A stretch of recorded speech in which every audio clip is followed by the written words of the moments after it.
Hello and welcome. You're watching One India News. This is Global Chit Chat, our weekly show where we speak about the top developments in geopolitics in the recent week with our expert, Mr. Devesh Singh Maini. Hello, sir. Welcome back to our show. Thank you. Thank you. So, as you know, sir, that after days of US midterm polls that have concluded, now the Republicans, they have wrested control of the House of Representatives. And in the meantime, yesterday, Donald Trump has also announced his candidacy. So, what do you think it's going to happen in America, in the entire context of America? Because Joe Biden is also under a lot of pressure. Granting his age, and also there are a lot of resistance that he has been facing, and now that he has lost control of the Democrats have lost control of the House, what do you think is going to happen next? Okay, so there are a few things. First of all, obviously, the Republicans have not performed as well as they had expected. Right. And a number of people who Trump had supported, they have not fared very well. So that's one thing which you need to bear in mind. I agree with you as far as, the disappointment with Biden is concerned on many accounts. That's true. But there are a few more things, unlike 2016, this time you have many candidates who are exactly like Trump, on issues like immigration, on issues like the economy. I mean, for instance, if you look at the Florida governor, Ron DeSantis, he's one of the front runners. And his views are pretty much similar to, but he has a strong support base, right? And a lot of people who had earlier supported Trump this time are not good. So, for instance, even as Mike Pence, who was Trump's vice president, they are all looking at themselves as prospective, presidential candidates. Nikki Haley, right? So it's been basically a lot of time has gone by now. New faces have come up. Geopolitical situation globally obviously has changed. Domestically also things have changed. A lot of people are actually looking at this as a way of Trump, building a perception that he's still relevant, and whether if he's facing a number of charges. So if the Democrats, if they go against him on those, he can use it and sort of say that they're trying to.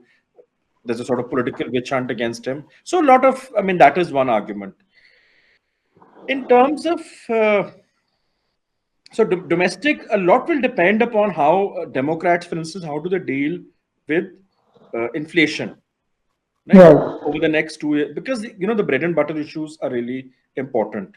And if you also have some of the Republicans who are uncomfortable with Trump, especially after what happened on the Capitol, in January 2021, if you have those a large number of people who may indirectly, support the Democrats. So a lot will now depend upon who ultimately, what happens over the next few months, how are economic issues dealt with, within the Republicans, who are the faces which emerge as the challengers, do they have the support base? As of now, there are a few faces which seem to have the support base, and which on issues which appeal to the Republican voters, their stance is pretty much in sync. They're quite conservative on social issues, on immigration issues, and things like that. Now, one area where, in fact, somebody had said also that where Trump could attract some voters, especially from the business community, depending upon how the Democrats handle the economy the next, is that a lot of the things which he sends out, the messages which he sends out, that greater spending, stimulus, right? Now they are for any businessman, if you have spending stimulus, if you look at his approach vis-a-vis interest rates and all, that can appeal to a large. But the problem is that while on the one hand, yes, on economic issues, they may appeal to the, but on the other hand, there is also the issue of political instability. Now, businesses also want political stability. That is one of the major problems with Donald. He's an unpredictable character in that sense. So that is so. I think it's going to be a sum total of events. For his own perception, it's very important. But he's not now the only person. You have earlier he was the outsider vis-a-vis all insiders. He's no longer the only outsider now. The Democrats come up with outsiders. Republicans could also obviously have people who say that they're disruptors. So he's no longer the only disruptor. So a lot has, in over 5-6 years, things have changed. The Democrats also now on certain issues would know how to reach out, on certain economic issues, on security issues, and things like that, to a section of the undecided Republican vote. So we have to bear all these things in mind. Right, right. And speaking about political instability and two superpowers meeting for the first time as presidents, Joe Biden and Xi Jinping met on the sidelines of the G20 summit. And as we all know that, from next year, India is going to take over the presidency of G20 summit, and they are going to be hosting the summit. So, and also Xi Jinping and Joe Biden meeting, they said that they spoke very candidly. Apparently, and the relation went baby steps, though albeit it was baby steps, still going towards a positive. As per reports, it's going towards a positive way. So, what do you think the entire context about India hosting a G20 summit next year, and now that China and US are in actual talks, in face to face, they have spoken to each other. So, what do you think is going to pan out for the in the geopolitical context? So I think first I'll start off with India. I think Prime Minister Modi highlighted India's approach, that it is going to be inclusive. He also flagged the fact that economic issues are very important. Even supply chains on things like fertilizers and all, that we need to. And he also drew it. He basically said that the developed world has to play a more important role in one, obviously reducing the conflict, and also if you look at the supply chains, that is something. Now, so I think India basically again, we've been discussing often. Indonesia has been a middle power, and if you look at the foreign policy, obviously it's been very successful in the context of ASEAN, balancing out between US and China, and globally between US and Russia, and being ready to being into. So, in a way, India too is a middle power, which obviously has aspirations.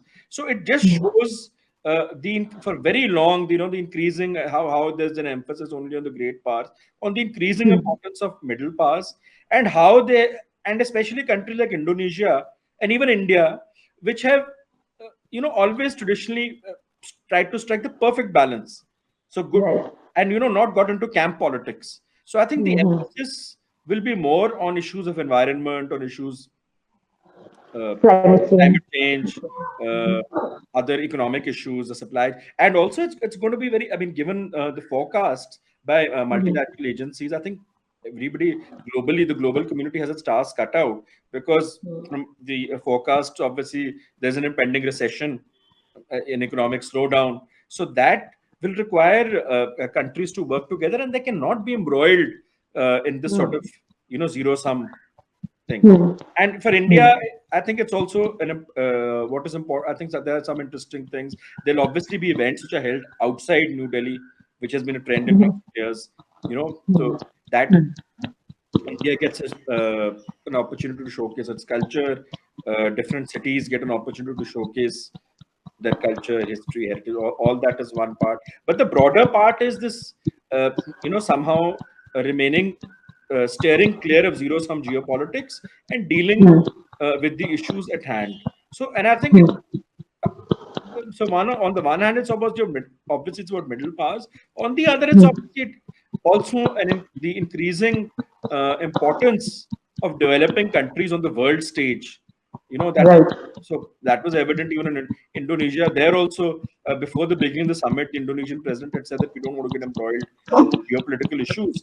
Let's keep the focus on economics. So that is what it's essentially.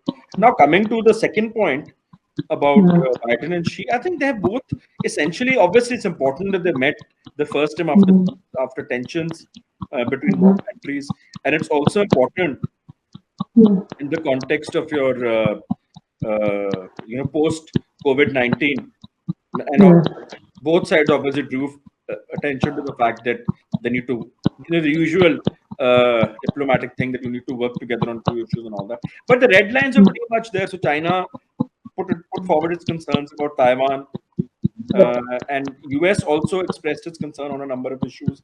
And you also had, but the important part, I think, if you look at the language, the important part is essentially about China saying that it does not want to challenge the current order, and about Russia about the US, saying it does not want to get into embroiled into Cold War sort of. So that is important. That both sides, in spite of they put forward the differences, all that was discussed. But they said that okay, we should have a manageable relationship. We need to work together on certain issues. So it's an important beginning. But at this point of time, I wouldn't read too much into it. Yes, it does pave the way for diplomacy, for engagement. Right. And also, like, we discussed earlier that Xi Jinping leaving the country and actually addressing and speaking to other world powers, that is a big step for him. But in this G20 itself, on the sidelines, he spoke with Justin Trudeau. And yesterday, a video emerged on the internet where he was seen speaking to Justin Trudeau, and he was, I wouldn't say angry, but he expressed displeasure for some media leaks over the conversation that he had with Trudeau. And Trudeau obviously cordially replied to that, and then they parted ways. But do you think the way Xi Jinping, the entire stance of Xi Jinping, that was something that can help his cause, or what do you think is happening there? Oh, so I think during the meeting, like many other countries, I mean, this is what what we need to look at. In spite of the meeting between Biden and Xi, uh, maybe between China and the US, the relationship may have okay. Maybe you can work towards countering the tensions, keeping them manageable. But I don't think that there's the bitterness, the acrimony which has emerged between China and the US plus countries like Canada, UK, Australia in recent days. That's going to go all of a sudden. And the reasons are what? The reasons are political interference. Same thing is happening. It has already. These accusations have been there in Australia. They've been there in UK. Right? There have been allegations against China misusing Confucius institutes. So that is why even on US campuses, Australian campuses, there have been problems, and that you have these countries wanting to reduce the dependence upon Chinese. So that's one part. But political interference, also there have been accusations even in other countries. The Chinese are trying to interfere, and that's the same thing in Canada. So I think Justin Trudeau obviously is perfectly legitimate that he put across his point of view, and I think. Over these issues, there are going to be major problems. There are going to be issues between China and democracies because, obviously, in terms of transparency, and I think Trudeau actually in that video categorically says that we function in a transparent manner, and while we will engage, there will be differences of opinion. So I don't. I think it's very normal if you've had a conversation. Some part of it, the Chinese obviously have a different way of doing things, but I think. At this point of time, as I said earlier, also that maybe Xi Jinping has had to make the right noises because of various constraints. But uh, the differences between the West and China on the one hand, and as it is his temperament, his approach, uh, uh, it's not going to be easy, for the rest of the world at this point of time. And that is clearly apparent.